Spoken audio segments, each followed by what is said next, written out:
Nah, mohon maaf ya. Nah, di sini baik. Assalamualaikum warahmatullahi wabarakatuh. Perkenalkan, nama saya Salsabila Syarani dari Pendidikan Matematika dengan NPM 19215111110.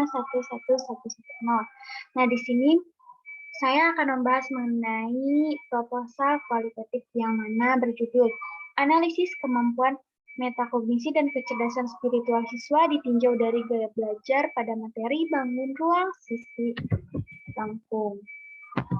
Oke, di sini ada latar belakang. Nah, untuk yang pertama itu ada latar belakang dari gaya belajar sendiri. Nah, gaya belajar merupakan cara yang lebih disukai dalam kegiatan berpikir, memproses dan mengerti suatu informasi.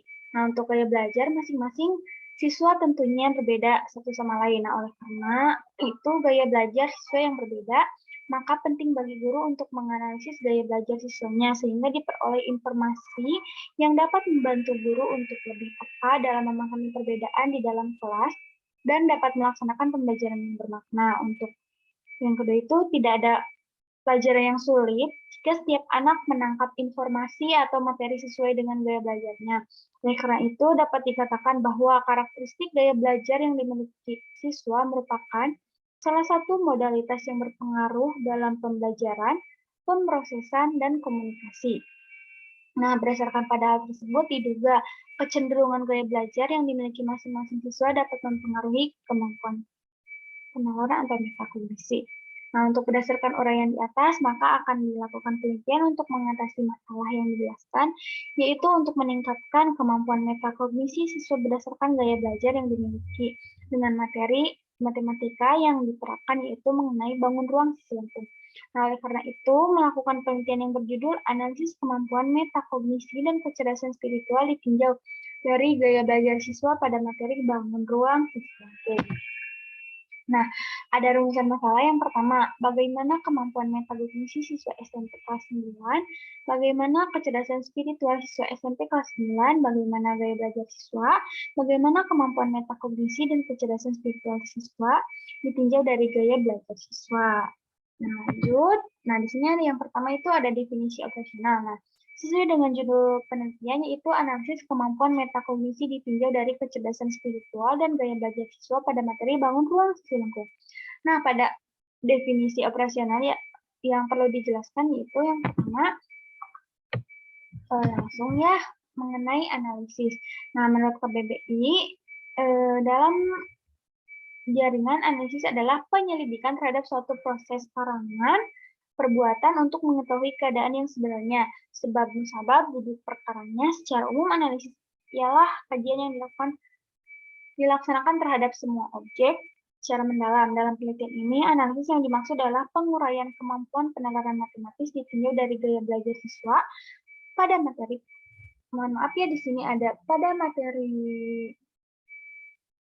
bangun ruang sisi lengkung. Oke, nah di sini juga ada definisi operationality, kemampuan metakognisi, lalu kecerdasan spiritual. Untuk kemampuan metakognisi dan kecerdasan spiritual itu masih sama pembahasannya pada artikel sebelumnya yang telah saya jelaskan dan telah saya bikin ya. Nah, mungkin nanti akan sedikit diulas ya mengenai definisi dari kemampuan metakognisi dan kecerdasan spiritual. Nah, langsung saja ke definisi gaya belajar. Nah, gaya belajar menurut Gunawan pada tahun 2012 merupakan cara yang lebih disukai dalam melakukan kegiatan berpikir, memproses dan mengerti suatu informasi. Nah, untuk bangun ruang sendiri, di sini bangun ruang sisi lengkung merupakan bangun ruang yang mempunyai sisi lengkung. Nah, sisi lengkung adalah sisi yang membentuk lengkungan kurva. Bangun ruang sisi lengkung biasanya memiliki sebuah selimut ataupun permukaan bidang, yaitu tabung, kerucut, dan bola.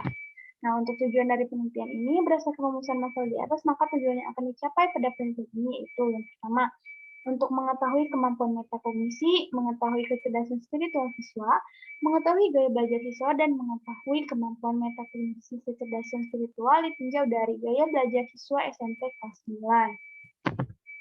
Nah, di sini ada manfaat dari teoritis ya.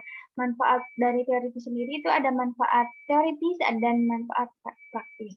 Nah, secara teoritis, penelitian ini diharapkan dapat memberi sumbangan pemikiran terhadap upaya peningkatan kemampuan penerapan matematis siswa berdasarkan gaya belajar siswa. Nah, untuk manfaat praktis sendiri diharapkan dari hasil penelitian ini adalah sebagai berikut. Nah, bagi peneliti, peneliti ini sebagai pengalaman dan melaksanakan tugas pembelajaran yang dapat digunakan sebagai dasar untuk mengajar serta mengembangkan pembelajaran. Untuk bagi guru, hasil penelitian ini diharapkan dapat digunakan sebagai bahan referensi atau masukan untuk meningkatkan kemampuan penerapan matematika siswa dengan gaya belajar siswa yang berbeda. Oke, bagi siswa, hasil penelitian ini diharapkan dapat digunakan untuk menemukan cara belajar agar mudah mempelajari dan menyerap informasi sesuai dengan gaya belajar mereka. Nah, untuk bagi sekolah, penelitian ini diharapkan dapat memberikan sumbangan pemikiran dalam rangka perbaikan dan pengembangan proses pembelajaran di sekolah, guna meningkatkan prestasi belajar siswa dalam pembelajaran matematika. Nah, yang selanjutnya itu ada landasan teoritis. Nah, di sini ada kajian teori ya. Untuk kajian teori di sini yang pertama itu ada analisis. Nah, analisis merupakan proses mencari, menyusun, dan membedakan data yang diperoleh dari hasil penelitian ke dalam kategori yang menurut kriteria tertentu yang kemudian dicari makna dan kaitannya. Lalu yang kedua ada kemampuan metakognisi. Nah, untuk metakognisi di sini akan diulas sedikit ya. Salah satunya kemampuan di mana seakan-akan individu berdiri di luar kepalanya dan mencoba merenungkan cara siswa berpikir atau proses kognitif yang dilakukan. Nah, yang selanjutnya itu ada kecerdasan spiritual. Nah, untuk kecerdasan spiritual atau intelligence memiliki arti yang sangat luas dalam Kamus Besar Bahasa Indonesia. Cerdas diartikan sebagai perihal cerdas sebagai kata benda atau sempurna perkembangan akal budinya untuk berpikir, mengerti, dan sebagainya. Nah, mungkin untuk kecerdasan spiritual dan kemampuan metakognisi sudah sedikit diulas pada artikel sebelumnya ya. Mungkin teman-teman yang memperhatikan sedikit pasti memahaminya. Lalu yang selanjutnya itu ada gaya belajar, yaitu merupakan kecenderungan siswa untuk mengadaptasi suatu strategi belajar tertentu dengan mencari dan mencoba secara aktif. Nah, sehingga pada akhirnya pada peserta didik mendapatkan suatu pendekatan belajar yang sesuai dengan tuntutan belajar. Nah, untuk informasi dalam pelajaran dapat disampaikan dengan cara yang berbeda, sehingga dapat diserap oleh peserta didik dengan gayanya masing-masing. Nah, di sini juga untuk kerangka teoritisnya itu ada penjelasan mengenai matematika, gaya belajar matematika, dan ruang lingkup matematika. Nah, untuk matematika sendiri adalah satu disiplin ilmu yang memiliki peran penting dalam kehidupan manusia, terutama dalam bidang pendidikan. Nah, untuk gaya belajar sendiri merupakan kecenderungan siswa untuk mengadaptasi suatu strategi belajar tertentu dengan mencari dan mencoba secara aktif, sehingga pada akhirnya peserta didik dalam ruang matematika, kemampuan metakognisi peserta didik merupakan salah satu hal yang penting karena sebelum peserta didik menentukan langkah yang akan dilaksanakan, diharapkan mampu memahami dengan cara memahami soal tersebut dengan cermat dan detail sehingga soal dapat diselesaikan dengan cepat. Nah, untuk fokus penelitian di sini itu berdasarkan latar belakang masalah, penelitian ini difokuskan pada mendeskripsikan kemampuan metakognisi dan kecerdasan spiritual ditinjau dari gaya belajar siswa pada materi bangun ruang sisi lengkung. Nah, untuk prosedur penelitian di sini, penelitian ini menggunakan metode deskripsi kualitatif. Penelitian kualitatif adalah penelitian di mana peneliti ditempatkan sebagai instrumen kunci. Teknik pengumpulan data dilakukan secara penggabungan dan analisis data bersifat induktif menurut Sugiono 2010 pada halaman 9. Nah, sesuai dengan permasalahan yang menjadi fokus penelitian yaitu rendahnya kemampuan metakognisi ditinjau dari gaya belajar siswa pada materi bangun ruang sisi lengkung. Nah, pada peneliti menggunakan pendekatan kualitatif dengan mendeskripsikan data yang diperoleh sebagai hasil suatu penelitian.